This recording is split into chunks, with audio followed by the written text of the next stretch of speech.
Good morning, YouTube. I'm shooting a final video on my 1991 Nissan Sentra SER. I am doing this for a few reasons. First of all, I've pretty much finished the repairs and modifications that I intended to make on this car. And so I always like to sort of do a final, review of the car once I get it done. And the second reason is there's actually one of these for sale on Cars and Bids, and there's just not a lot of review information on these. This is a less known enthusiast car, very rare car, but less known enthusiast car. And a few of the people in the comments were saying, man, I really wish we could get a Doug DeMuro review of this particular car that is on his site as I shoot this video. Now, this is not a Doug DeMuro review, but I will cover a lot of the basics and hopefully give you an idea of what these are like if you're searching for one and want to get some more information about it.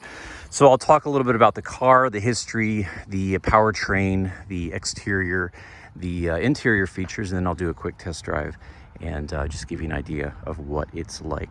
So this is the 1991 through 1994 B13 Sentra platform, and this is the SER version. The thing that was special about this car, it has some exterior cues that let you know it's special. I'm not going to mention all of them, but we do have fog lights, we do have special wheels, we do have the spoiler, of course, and we do have the SER badging. It had a different exhaust. And interior wise, the big fun thing is the 7,500 RPM tachometer. And then you also would get a leather steering wheel. You would get a leather shift knob. You would get these wonderful, wonderful seats. And then under the hood is the big deal.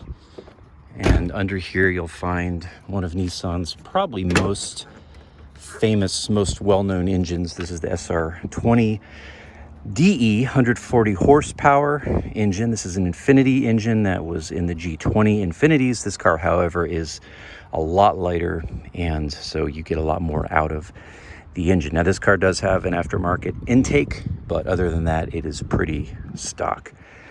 Also, with the SER, you got four-wheel independent suspension. You got a LSD and a few other things. So again, the exterior, this came in four colors. You could get a burgundy, a red, a black, and this white, which is called Veil White. And one of the things about this car that I've always loved, this is the second one I've owned, loved it so much I bought a second one 20 years later, is the the word car and driver used to describe it back in the day was innocuous. And that, means it really blends in. So it doesn't look like a Civic Si, it doesn't look like a fast Toyota MR2, something from that era, the early 90s. But it very much is in that, range of cars in terms of style and performance. But, it's very vanilla looking. Even with this one without the sunroof, it just looks very, very, very plain, which to me, again, is part of the appeal of the car. And I think in the white is really a color that, a lot of import Japanese cars, it's kind of the color to have if you got, Mitsubishi Evos and, some of those cars. But with this car, the white just, more so just makes it, I think, not stand out unless you're somebody that really wants that white color. And I love it. Kind of part of the charm of the car. Let's take a look at the interior. The car does have a trunk, which is just a trunk. I'm not going to spend the time going back there. It does have smallish back seats, which you could fit a child or small person in comfortably. And in terms of other amenities, you've got this wonderful roll-up windows. Some people don't know what this is. You also have manual locks. And then over here, we've just got the basics. You've got your fuses here. You've got your illumination for your dashboard. Of course, we have a vent. We do have power mirrors both sides. This is your gauge cluster, just the basics: fuel, tachometer. You got your speedometer with odometer and coolant, a few warning lights, and that is it. Over here in the center stack, we've got vents. We have a period correct Alpine that was installed in 1991, We have fog lights, which came standard. I've got a few blanks for options I don't have, which I'll talk about in a moment. Climate control, this car does have air conditioning, which was an option. We have a little cubby here, which conveniently fits wallets and iPhones. We have a pull-out cup holder here. We have ashtray. Of course, you got your plug, cargo area, transmission shifter. We've got a little tray there to put something, e-brake, and ashtray. This is an ashtray for the backseat occupants. And then over here we have a glove box. And folks, that's about it. The car has no sunroof. And options for these cars included, as I said, air conditioning was an option. I believe the sunroof and anti-lock brakes was a package you could get. Don't quote me on that, but I believe that was the case. So you had to get both together. This car does not have the sunroof. This is what they would call a slick top, which really is the purist's delight because, number one, you save about 100 pounds not having all the gears and mechanics with the sunroof. And then number two, you have a lower center of gravity. So because we don't have the weight up there, so the car handles better. And then number three, you have a more rigid chassis because you don't have that cutout for the sunroof. So this would be the one without the sunroof that would be the enthusiasts, kind of back these old cars. They would search for the slick tops for that reason. And then the other option was cruise control. This car does not have that also. So this is sort of a bare bones, really just has air conditioning and that's it. And I will talk real quickly before we take a test drive and talk about the legacy of this car. This is something I just learned, but the SER Sentra 1991 through 1994, there were sort of two generations. There was the 91 and 92, which was this car, and then the 93 and 94 got just a few really subtle changes. One of them was the headlights and grille, I think, were a little different. The bottom on the earlier cars like mine was this grayish color. You can see on the front also, whereas the bottom on the 93s and 94s was actually body color. So there's that, and then another change was there was a high port versus low port engine. They changed things around just a little bit with the way the engine was built. It just had to do with the intake, and that supposedly gave the 93s and 94s just a little bump in torque. Now, is that really true? I don't think the numbers were changed. But that is word on the street, and you can learn more about that if you research and dig. Final thing I want to say about this car before we do a quick test drive is just kind of the legacy. Again, this is very much a unknown, early 90s performance car. A lot of people don't know what this is. They see SER and they think, what is that? But, this is where it really started with Nissan. They made this, souped up, if you would, version of one of their economy sedans, coupes. And then so from here, they only did this from 91 to 94, and it did make Car and Driver's top 10 best list for all 4 of those years, which tells us something. And then they continued the SER badge on. You could get a 200 SX SER, which was another sporty coupe that Nissan made, that sort of tried to carry on the SCR idea, but if you read the reviews and talk to owners, they were not as fast, they were not as special, it was heavier, so it just didn't have that, kind of that old school, kind of hidden, sleeper vibe that this car has. And then they carried on the SCR badge into the second gen, which in the early 2000s, they came out with the second gen SCR. It was a 2.5 liter engine. It had like 170, 180 horsepower. So more than this was 140. But the performance numbers weren't all that better, if at all. And, it was just heavier. It just didn't have that same tossable feeling of just a little manic car that wants to rev all the way to 7,500 RPM. So those were, in general, some people love them, but, you pretty much talk to most enthusiasts, this is the one that's really the standout.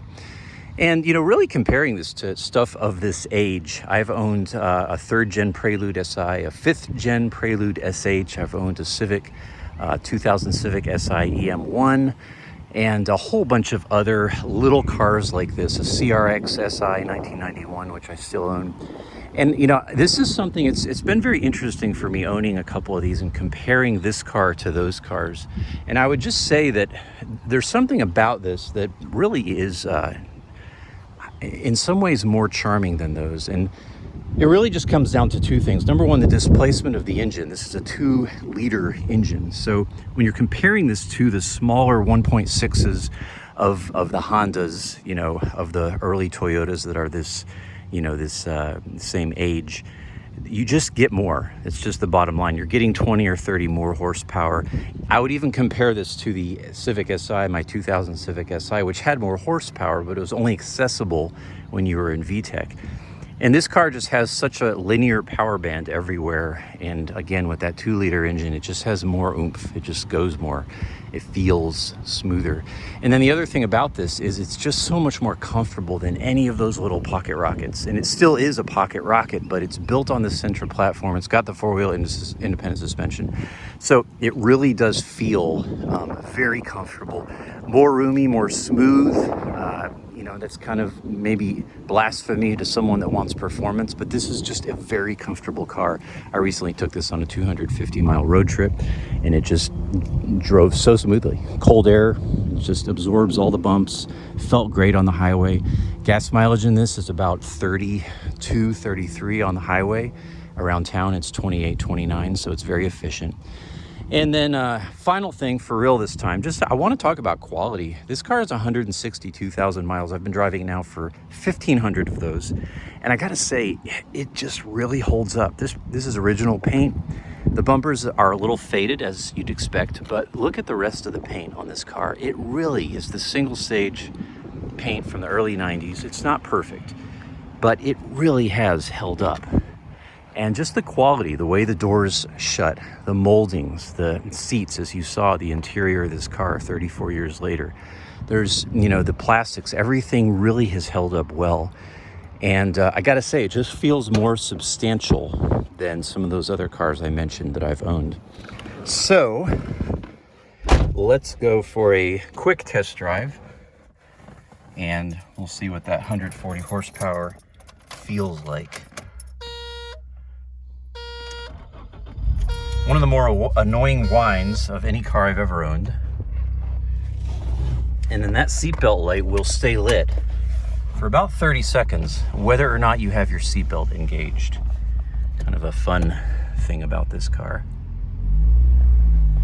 This car, again, is mostly stock. It does have new suspension. It has new tires. I just did all 4 motor mounts and rebuilt most of the shift linkage, and I also installed, or rather converted, the shifter to a short shifter. You can find that on Blip Shift Apex YouTube channel. Juan will show you how to do that. Great free mod.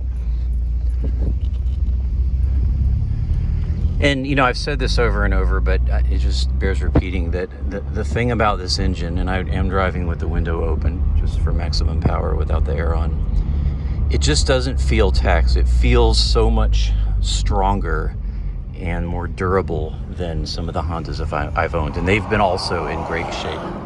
So I'll do a pull here in second gear. Not floored first gear. And I'm gonna floor it 3, 2, 1.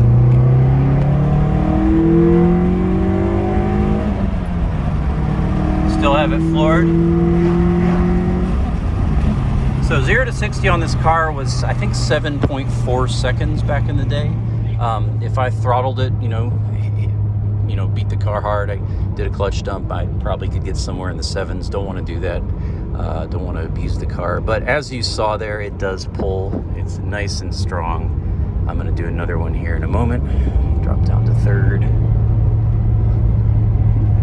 Give you one more pull just to give you an idea of the fun of this car. It's not fast, but it's just so much fun. And it just is so willing, an overused word, but that really is how this car feels. I am on a slight downhill here, but we'll do a second gear pull.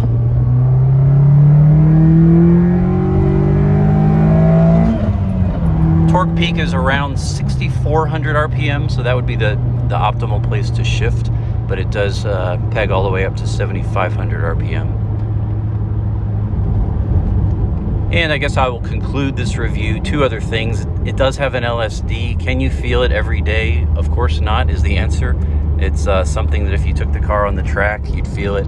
I have taken a few corners pretty aggressively, and you know, I don't know if it's placebo effect because you know that you have LSD, or if the LSD is really kicking in as I take a quick corner around town. I don't know which of those it is, but there is a confidence with that you have with that you can give the car gas as you're turning, and the LSD will pull you through the corner. And concluding our drive here, have the air on. This car still has R12. It is very nice and cold, very, very efficient air conditioning. Tell you what, I'll do one more pull, turn the compressor off just for fun.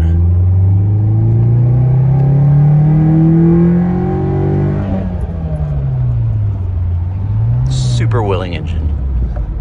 Very comfortable. You know, I've had a lot of cars and old cars like this, and typically it takes me a while. It takes me, you know, I got to do a number of fixes, modifications, you know, just get some time with the car before I really feel comfortable doing that, what I just did, you know, taking the car up high in the rev band. With this car, it hasn't taken that long. It's been a lot easier to trust it. I don't know if it's just because it's already in such good shape. I don't know if it's because it's a Nissan. I really don't know the answer, but there's a confidence with this powertrain. And you know, these are cars that a lot of people in Japan, they come stock turbo. Some of them do. A lot of people in the United States will put a turbo on it, and this engine is solid all the way up to 300-400 horsepower. So, and I'll say this too, I've read that some of these cars stock like mine are at 300,000, 400,000 miles still with the engine without a rebuild. So this is a very, very reliable engine, and you just feel it when you drive the car. Nissan Sentra SER, this is a 1991. Thought I'd post a quick review here. Thanks for watching. If you have comments or questions, please do leave them, and I'll try to address them if I can. And appreciate you taking the time to watch this video. Hope this finds you well. Peace, and God bless you.